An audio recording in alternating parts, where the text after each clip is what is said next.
Okay, so yesterday we learned about some of the jobs and the workers in a colonial town, and we learned that a cobbler is not talking about peach cobbler or blackberry cobbler.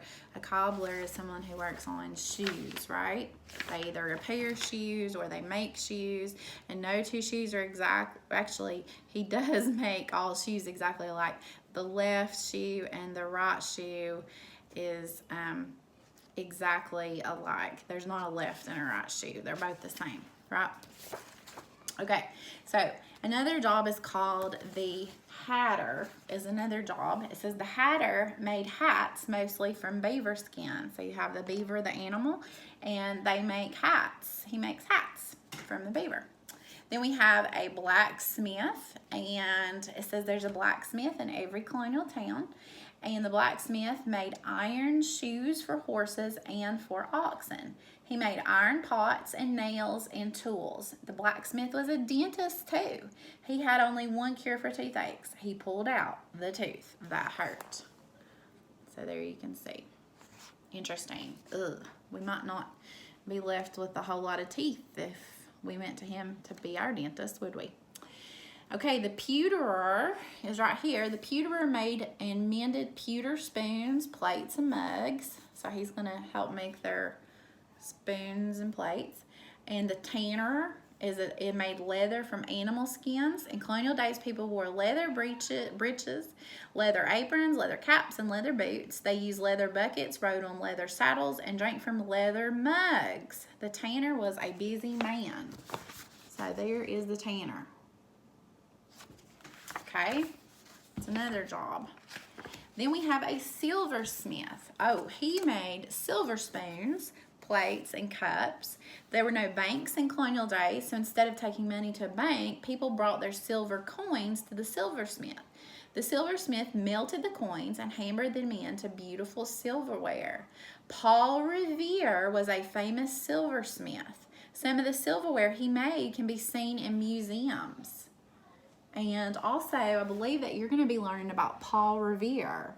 I know that in our unit that we always get to learn about Paul Revere's ride, and I think that it's in some of your stuff that you guys are going to get to learn about is Paul Revere's ride. I think it is. I'm trying to look and see. But Paul Revere is awesome. Okay, so, but he was a famous silversmith. All right. The cabinet maker. Most people in the country made their own furniture, but in big towns, people built fancier houses. They wanted fancier furniture too. The cabinet maker made the furniture for them. So there's the cabinet maker. Then we have the clock maker. The clock maker made the insides of the clocks, but he did not make the outside, called the case. People hung clocks without cases on the wall. These clocks were called wag-on-the-wall clocks. If someone wanted a case for his clock, he went to the cabinet maker. The cabinet maker made cases for tall grandfather clocks and for smaller grandmother clocks. So he's a clock maker. See him. Then we have the miller. The miller ground corn and wheat into cornmeal and flour. And then the wheelwright. The wheelwright made spinning wheels and wagon wheels and carts. So those were probably important if they were trying to get places. And of course, spinning wheels are going to be important if you're trying to weave things. The cooper. The cooper was a very important man in town. Everyone needs lots of barrels and buckets. The cooper made barrels and buckets to hold salted fish and meat. He made barrels for rum and cider and water. The barber. The colonial barber cut hair, of course, and made wigs too. And if there were no doctors nearby, the barber was the doctor. His cure was to open a vein in a sick man's arm and let the blood flow into a pan. Most of the time, this cure did no good. And often the sick man got worse instead of better. Ugh. I think back then, they really did not know they did not know what worked. And so they would really try anything to they did not know modern medicine like we have today. So thankfully, we do know modern medicine, and our doctors, we have wonderful doctors now, and they're learning modern medicine. They know modern medicine because back in, as you can see, this time period, they really did not know modern medicine, as you can tell. Okay. Most people who lived in the country made their own clothes. They didn't need a tailor, but a tailor could always find work in big towns like Boston. The tailor made clothes for the whole family. He sewed all the clothes by hand. And then we have the whitesmith. The whitesmith was sometimes called a tinsmith. He made tin candle holders and tin foot warmers. Think of like a tin can, like a Mountain Dew can or Pepsi can. There wasn't much tin in early colonial days, so the whitesmith didn't make many new things of tin. He spent most of his time fixing broken tin. Oops. What was the busiest part of a New England town? The harbor was the busiest part of a New England town. Now, if you think yesterday, think about your harbor and what you talked about with the Boston Tea Party. And harbor was your word yesterday that you had. It was your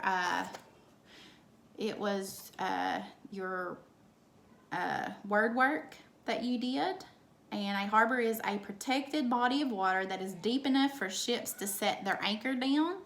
A harbor has port facilities where ships load and unload goods. That's what a harbor is. It says the harbor was the busiest part of a New England town. Ships sailed out of the harbor.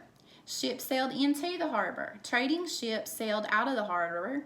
The ships carried fish, corn, candles, and other New England goods. So they would trade back and forth. A few ships sailed across the ocean to England and to ports of Europe and Africa. So they would trade with other countries. Some ships sailed along the Atlantic coast and traded with other colonies. So they would trade with other colonies. From the harbor, fishermen set out to sea. Ships sailed into the harbor. Ships from England sailed into the harbor. They brought mail to the people of New England. They brought cargo too. They might bring a fire engine for the town of Boston, or a shiny coach for a rich man, or a horse or two, or the newest books printed in England. Some ships brought people too. They brought people who wanted to live in New England. These people were glad to come, but some ships brought people who were not glad to come. These people came from Africa. They were sold as slaves, and they would never see their homes again. Who built the ships in New England? It took many kinds of workers to build the ships in New England. Lumbermen cut down the tall pines to make the tall masts for the ships.